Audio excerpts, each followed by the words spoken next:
পটুয়াখালী জেলার বহুল কাঙ্ক্ষিত গলাচিপা সেতুটি আওয়ামী লীগ সরকারের আমলে জাতীয় অর্থনৈতিক পরিষদের নির্বাহী কমিটিতে একনেকে অনুমোদন হয়েছিল। এবার এই কাজটি বাস্তবায়ন করবে সড়ক ও জনপথ অধিদপ্তর।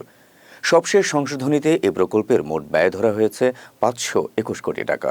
বিস্তারিত জহিরুল ইসলাম চয়নের প্রতিবেদনে। বরিশাল বিভাগীয় সদর ও পটুয়াখালী জেলার বিভিন্ন উপজেলার সঙ্গে গলাচিপা উপজেলার নিরবচ্ছিন্ন ও নিরাপদ সড়ক যোগাযোগ আরও সহজতর হবে রামনাবাদ নদীর উপর প্রস্তাবিত গলাচিপা সেতু নির্মাণের মাধ্যমে। প্রতিদিন এই নদী থেকে ফেরি পারাপার হয়ে জেলা, বিভাগ ও রাজধানী ঢাকাসহ দেশের বিভিন্ন স্থানে চলাচল করে শতাধিক যানবাহন। ফেরি ও ট্রলারে পারাপারে সময় নষ্টের পাশাপাশি নানামুখী ভোগান্তি পোহাচ্ছে বিভাগীয় শহর ও রাজধানীগামী যাত্রীরা। মুমূর্ষু রোগীদের অ্যাম্বুলেন্সে নিয়ে অপেক্ষা করতে হচ্ছে ফেরি পারাপারের জন্য।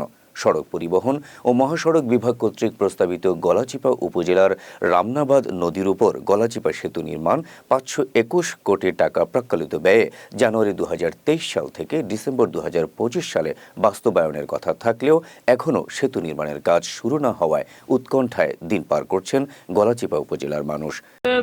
আমার বয়স 50 বছর ওভার হয়েছে। আমি আর 20-30 বছর 25 বছর হইতে শুরু থেকে 96 থেকে ব্রিজ এটা দেবে রাস্তা হচ্ছে। এখন ব্রিজ দেবে দেবে কিছুদিন আগে শুনছি মাপছে আছে পাস হয়ে গেছে, কিন্তু এখন শুনছি ব্রিজ আসতেই গেছে না। কিন্তু ব্রিজ আমাকে জরুরি দরকার ব্রিজটা যাতায়াত জন্য রাঙ্গামালি পর্যন্ত 10 মিনিট বাউফল কামাইয়া এই যোগাযোগটা আমাদের ব্রিজটা খুব ভালো হয়। রুগী নিয়ে যেতে অনেক কষ্ট হয়, এখানে একটা ব্রিজ জরুরি দরকার, কারণ ফেরি সবসময় পাওয়া যায় না, রুগীর অনেক সমস্যা হয় এখানে। আমরা দীর্ঘদিন ধরে শুনতেছি যে এখানে ব্রিজ হবে, কিন্তু সরকার পরিবর্তন হয়, এমপি পরিবর্তন হয়, কিন্তু আমাদের ব্রিজের চেহারা আর দেখি না। আল্লাহ পাক জানে আমরা কবে ব্রিজ পাবো।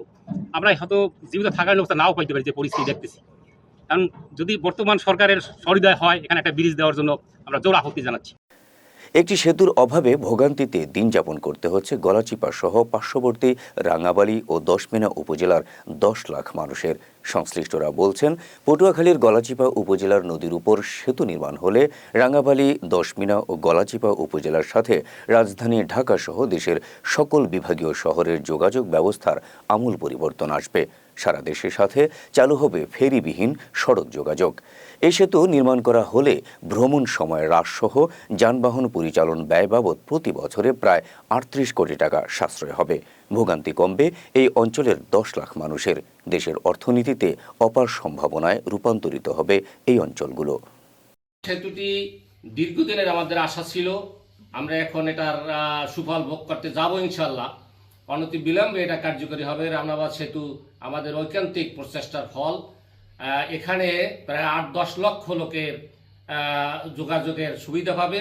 তাই রামনাবাদ সেতুটি আমাদের একান্ত প্রয়োজন, এটা যাতে অতি তাড়াতাড়ি সম্পন্ন হয় সেই আশা রাখছি।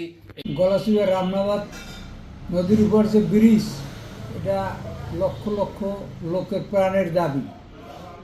এই উপজেলায় 10 লক্ষ লোকের বসবাস। পার্শ্ববর্তী যে রাঙ্গামালী উপজেলা, তার লোকজনে এই রাস্তা দিয়ে চলাচল করে, তাদের বাড়ি হওয়ার আর কোনো রাস্তা নাই। কাজে এই ব্রিজটা অতি জরুরি ভিত্তিতে হওয়া প্রয়োজন, দীর্ঘদিনের দাবি এই এলাকার লোকের। এখন ইদানিং আমরা শুনতে পাচ্ছি যে এই ব্রিজের কাজ শুরু হবে। মানুষ আশায় বুক বেঁধে আছে, যত দ্রুত এই ব্রিজটা সম্পন্ন হবে অতই মানুষের দীর্ঘদিনের স্বপ্ন পূরণ হবে বলে আমরা বিশ্বাস করি। যে এলাকার যাতায়াত ব্যবস্থা যত ভালো, সেই এলাকাটি তত উন্নত হয়। তো সেক্ষেত্রে আসলে এই দক্ষিণ অঞ্চলের গলাচিপার এই রামনাবাদ নদীর উপর দিয়ে যে ব্রিজটি নিয়ে বহুদিন থেকেই আমরা শুনে আসছি যে এটা করা হচ্ছে, করতে হবে, একনেকেও পাশ হয়েছে। অত্যন্ত দুঃখের বিষয় যে আমরা বহুকাল থেকে আকাঙ্ক্ষিত ছিলাম এবং মানুষের একটি দাবিও ছিল। সে কারণে আশা করি অনতিবিলম্বে যদি সরকার এই গলাচিপার রামনাবাদের নদীর উপরে এই ব্রিজটি যদি করে দেয়, তাহলে সারা বাংলাদেশের সাথেই একটি সংযোগ স্থাপিত হবে এবং এখানকার মানুষ সেই সুবিধাগুলো ভোগ করবে। গলাচিপা হরিদেবপুর যে ফেরি পারাপারের যে এখানে এই সেতুটি হলে আমাদের এখানে আরও 2টি উপজেলা, আমরা গলাচিপার দশমিনা এবং আমাদের রাঙ্গামালী, সেখানকার প্রায় 8 থেকে 10 লক্ষ মানুষের পদচারণা। তো এটি হলে এই রামনাবাদ চ্যানেলে যে সেতুটি প্রস্তাবিত এবং অনুমোদিত, এবং এই সেতুটি নির্মাণ হলে মানুষের দীর্ঘদিনের যে যাতায়াত কষ্ট, মানুষের যে খেয়া পারাপাড়ার যে দুর্দশা, এটি লাঘব হবে এবং মানুষের আর্থসামাজিক উন্নয়নে এই সেতুটি গুরুত্বপূর্ণ ভূমিকা রাখবে বলে আমি বিশ্বাস করি।